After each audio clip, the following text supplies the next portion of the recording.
అమ్మవారి నైవేద్యాల్లో ముఖ్యమైనది చక్కెర పొంగలి. మేమైతే కంపల్సరీ చేస్తాము.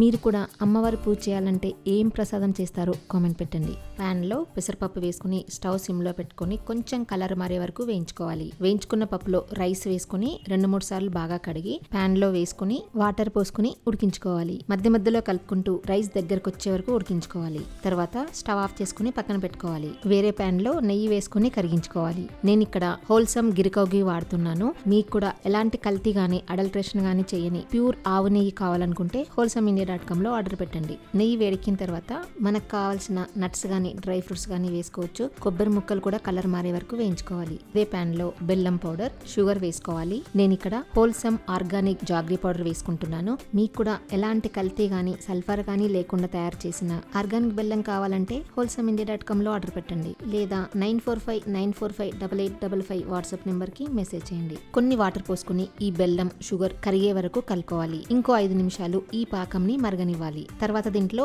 మనం ఉడికించి పెట్టుకున్న రైస్ వేసుకోవాలి.